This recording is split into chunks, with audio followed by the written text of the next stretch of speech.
Hi, hope you're doing well. In this first writing a sonnet video, I will talk about generating a sonnet or sonnets or raw sonnet material. And my first recommendation is to find a favorite sonnet by somebody else. And if you're not sure where to start, um, very understandable. I have found it helpful to look at the internet, which you might have heard of. And if I remember right, the Poetry Foundation website, maybe the Academy of American Poets website, have collections of sonnets. Also, there are a couple of sonnet anthologies that I have found helpful, books that collect lots of sonnets. One of them is published by Penguin and edited by Dana Levin, if I remember right. And another one has sonnets and writing about them, and it's by Stephanie, I believe named Stephen when the book was published, Burt, and Stephen Mickix. Hope I'm saying that right. And I believe it's called The Art of the Sonnet. And they write about sonnets in ways that, for me, help make them accessible. Um, the key, in my opinion, my experience, is to find a sonnet by somebody else that just to love and to to try to have fun with. That might mean reading it out loud. It might mean memorizing it, which is something I've enjoyed with a couple of Keats sonnets and maybe two or three Shakespeare sonnets. And it could mean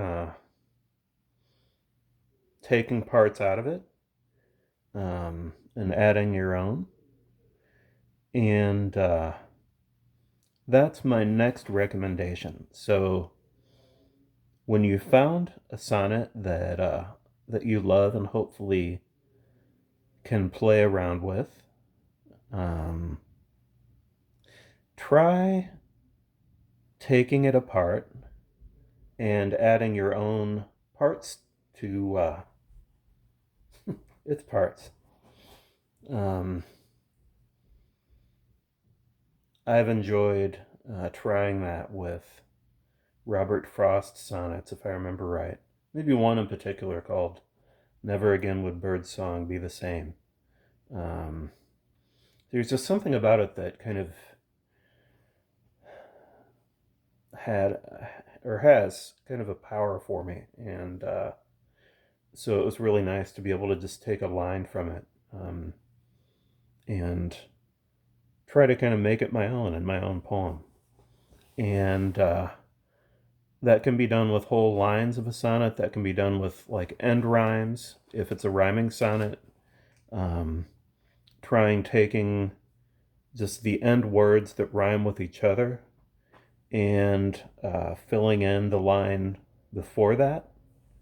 Um, like, let's see, Shakespeare, shall I compare thee to a summer's day? Thou art more lovely and more temperate. Rough winds do shake the darling buds of May, and summer's lease hath all too short a date. So, day, temperate, May, date. Those can be end words for completely new lines.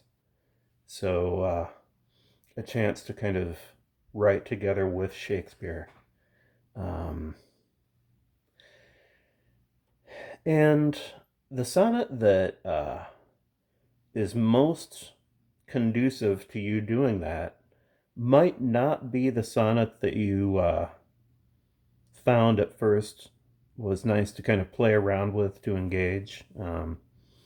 That's totally okay. For me, there are poets and poems that I admire, and then there are poets and poems that I can really connect with for my own writing more. And like the difference between having a grandparent and a parent, maybe. So, if there's a sonnet that you're able to kind of take apart more easily and put your own words together with, then definitely I recommend going with that one. And next, I recommend trying that with as many sonnets or partial sonnets or even poems that aren't sonnets as you can write. Um, like, uh, shall I compare thee to a summer's day? I could try writing a dozen different poems that started with that line. Um, or those end rhymes, day temperate, May late.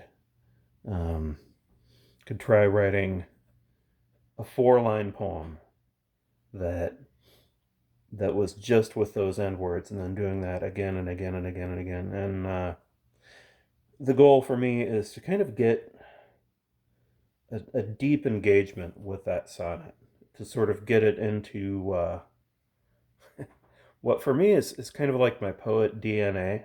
Um, the what's been transmitted from other poets, it's especially powerful for me in my own poetry writing. And